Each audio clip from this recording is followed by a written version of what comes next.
What's up, guys, and welcome back to my channel. If you're new here, then welcome to our little corner of the internet.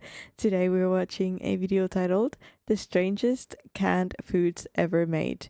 There's so many different canned foods in the world that I wonder what the strangest would be, because I think, just I don't know, just the fact that we're even canning food is strange to me. So I think I'm going to rate the strangeness by would I eat this or not. So let's see what this video is about. As a people, we have made some pretty great technological strides. The wheel, the printing press, the camera, all of them a great benefit to the entire human race. One that maybe doesn't get spoken about enough, though, is canned food. And much like the aforementioned advances, we've done some pretty strange stuff with it, which is why today we're taking a look at the weirdest foods ever shoved into a can. What? I just read that poronliha. That's Finnish. It's reindeer meat. It's written in Finnish. The weirdest foods ever shoved into a can. But before we get started, be sure to subscribe to the Weird History Food channel. After that, please leave a comment and let us know what other weird foods you would like to hear about. Okay, time to show off our can-do attitude. Yes, we can. I'm loving this video already. Canned food may be a grocery store staple, but it didn't start out that way. Back in Napoleonic France in the early 1800s, the army was desperate for a way to feed soldiers on long campaigns. So, like any good organized military, they held a contest. A prize was offered for anyone who could preserve food without spoiling, and a French confectioner, Nicolas Appert, cracked the code by sealing food in jars and heating it until the microbes just gave up. The upside of this little historical nugget is that if you eat anything canned, you can now hold yourself out to your friends as a connoisseur of French food. Anyway, the idea spread across Europe, and yet another Frenchman, Philippe de Girard, helped develop the first tin-plated iron cans, this time in the UK, creating the lovable, sturdier, more portable version of Appert's invention. They were heavy, awkward, and had to be opened with a hammer, but they worked, damn it. By the mid-19th Had to be open. How do you open a can with a hammer? I would love to see that. century, canned food was a novelty, something you'd show off because it could survive seasons, even years. But demand exploded during major wars, when armies needed cheap, durable rations. Soldiers brought the habit home, industry scaled up, and soon companies were canning everything from soups to stews to entire meals. And as the technology spread, so did the experimentation. And that's when things got crazy. The Burgermeister canned cheeseburger is a product mostly known from European outdoor survival catalogs. And yes, it's a What? fully assembled cheeseburger, bun, patty, cheese, and condiments, all cooked inside a can. Guess they couldn't fit French fries in there too. If you're wondering how exactly it works, you boil the can for a few minutes, open it, and out slides a warm burger, or at least something very much like one. I have never seen anyone sell this anywhere, but honestly, I mean, I don't eat meat, but I would eat this, most likely. I mean, it doesn't look that bad, guys. Reviews suggest the bread turns pudding soft, and the cheese, well, it's trying its best to remember what cheese was. Intended for hikers, campers, and anyone willing to risk food physics for convenience. I mean, yeah, it looks a little questionable, but I would still eat that. Am I crazy? It kind of looks, I mean, it might be good. The canned burger has mostly gone out of style. That being said, if a nuclear war breaks out or society is undone by a disease that changes people into zombie hordes, we'll all be grateful that someone bothered to invent a shelf-stable cheeseburger that only needs boiling water and maybe an iron will. Scotland is the homeland of bagpipes, kilts, and groundskeeper Willie, and the national dish is haggis. In case you're not familiar, haggis is sheep's heart, liver, and lungs, mixed with oats and spices, and it's been canned for decades. Canned haggis isn't weird to anyone who grew up within the song of a bagpipe's radius of Glasgow, but to outsiders, it feels like the final boss of the canned meat category. And unlike the canned cheeseburger, canned haggis is actually supposed to be good. You know, assuming you like that sort of thing. The can actually helps preserve the traditional texture, and many Scottish expats swear by it. It's It's used in breakfasts, Burns night celebrations, and generally any situation where carrying a whole sheep's stomach would be frowned upon. I mean, once again, I think this might be good. I would eat that if I ate meat. I mean, it's a little weird that, the condiments in it is a little weird. But apart from that, it doesn't sound that bad. Or maybe I would just eat anything, but so far so good. It's not just peanut butter, it's not just jelly, it's a whole finished sandwich. Invented for emergency kits, campers, and people who can't figure out the recipe for a PB&J, this pre-made version is sealed and sterilized, with the bread somehow remaining intact. Probably thanks to some sort of black magic. Honestly, don't think about it. Inside, it's more steamed than toasted, but reviewers note that the peanut butter still slaps, like a harder-to-access Uncrustable. That may be why these cans are still very popular. Although, part of that popularity might also be due to the pun-based name, Candwich. Which, yeah, that's pretty good. That one, I mean, I've never tried a peanut butter jelly sandwich, so I don't know what that would taste like. But that didn't. I mean, that seems like so easy to make at home that, you wouldn't need that probably. I mean, if you're camping, then I guess. But I don't know how I feel about that one. I'm not so keen, but I would still probably eat it. Spotted Dick is a classic British steamed pudding made from suet and dry. Spotted Dick is a classic.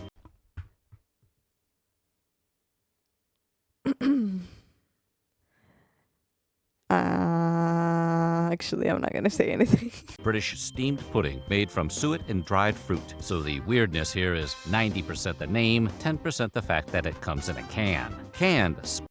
I didn't even hear what it is. I got shocked. Yeah, that's pretty good.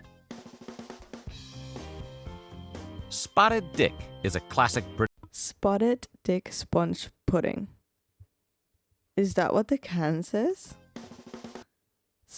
Haynes Spotted Dick sponge pudding. The British is something else.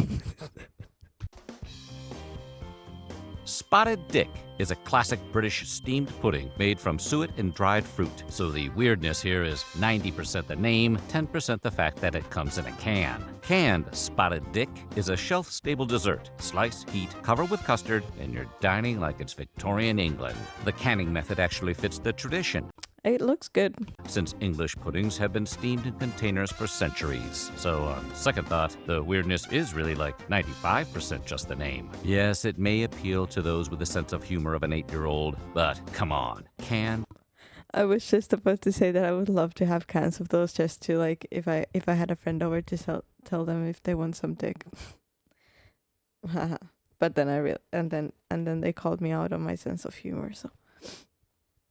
Yes, it may appeal to those with a sense of humor of an 8-year-old, but come on, canned spotted dick? That's just funny.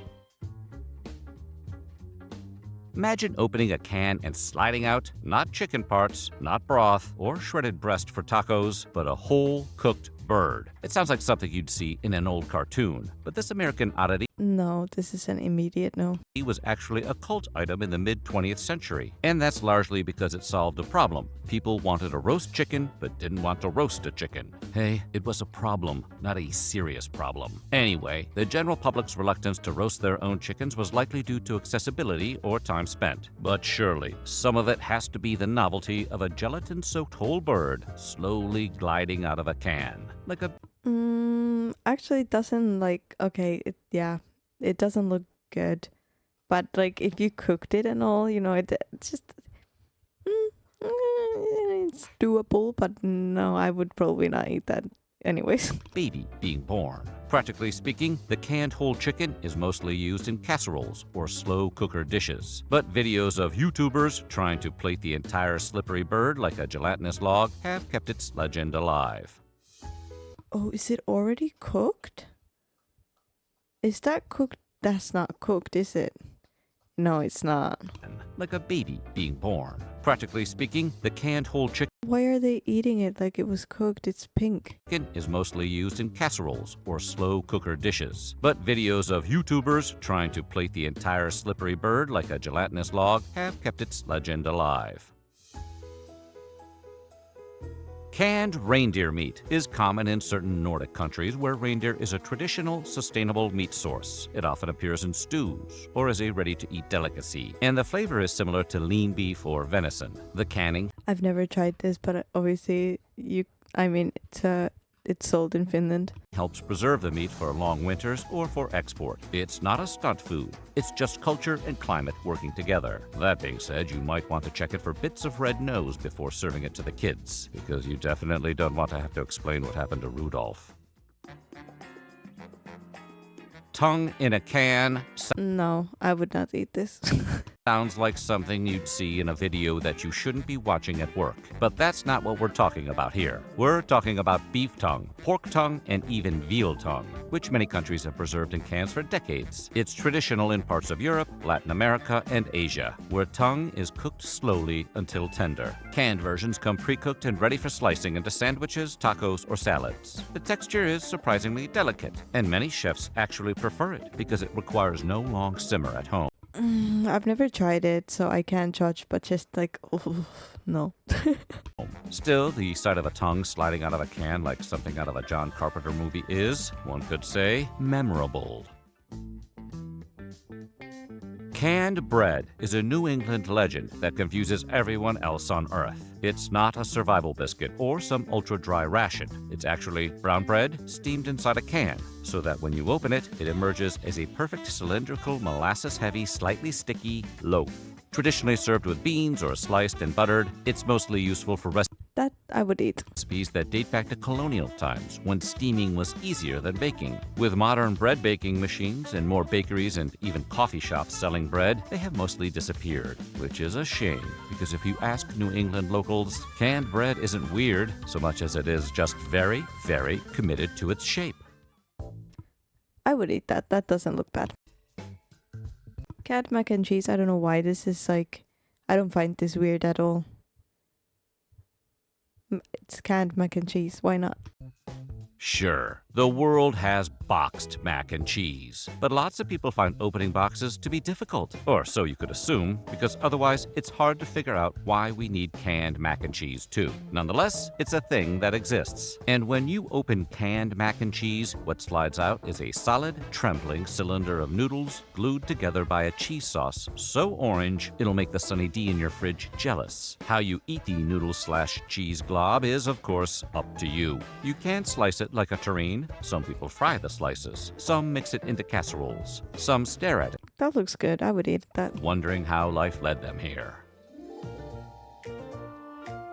Gravy often comes in cans, and people sometimes put it on hamburgers. So why not cut out the middleman and just stuff the hamburger in there too? Well, someone must have had that epiphany, because they invented canned hamburger patties in gravy. All kidding aside, this American grocery store relic of the 1970s That looks delicious. If I was a child, I would love to eat that most likely.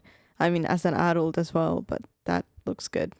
Has anyone tried this? This looks good. and 80s was really an attempt to combine Salisbury steak with ultimate convenience. And inside the can, you'll find several puck-shaped patties floating in brown gravy. You heat them up, slap them on a plate, and bam! You're done with dinner prep. Of course, it's less common to see Salisbury steaks at all nowadays, let alone canned for rapid convenience. Nonetheless, they both survive. Okay, I mean, like that, it kind of looks like dog food. But I would still eat that. Mostly due to diners and vintage recipe blogs. Brains. They're not just for zombies anymore. Actually, No, absolutely not. this southern U.S. specialty has been around for generations. I don't even want to see this. I don't think I'm ready. And it's part of a long tradition of using every part of the animal. Once a common breakfast ingredient, Yeah, I like the idea of using every part of the animal, you know, to be a little bit more conscious, but come on. and it's part of a long tradition of using every part of the animal. Once a common breakfast ingredient, pork brains are simmered in a creamy gravy, and historically, they were scrambled with eggs or served with biscuits. They're not as popular as they once were, canned or Ooh, I don't know if I can do this, guys. That is disgusting. I am so sorry if you're eating right now watching this. I am so sorry for you. I fresh. And that's not because modern Americans see eating brains as weird, or not just because of that. It's because nutritionally, they're extremely high in cholesterol, suggesting that all those Walking Dead survivors should have just laid low for a while and waited for the zombies to kill themselves off through their own terrible eating habits. Now, grab your can openers and, as they say in France, home of the canned food, bon appetit. So what do you think? And did any of those sound like something you might want to try? Let us know in the comments below. And while you're at it, check out some of these other videos from Weird History Food. I mean, most of these were very good, but the last one, yikes. Canned brains, I do not like. The rest, honestly, pretty good. I didn't like the tongues nor the brains. Apart from that, I would try nearly all of these. The chicken, I was so confused as to is it like cooked or not. If it's cooked, then I would not eat that. If it's uncooked and you're supposed to cook it, then I don't think it's such a bad idea. I mean, if if you can have chicken in a can and it lasts you so long, I mean, why not? Why not? But let me know your thoughts in the comments below, guys. Thank you for joining me for this video. I hope you liked it. Please leave a like, subscribe, and I'll see you guys in the next one.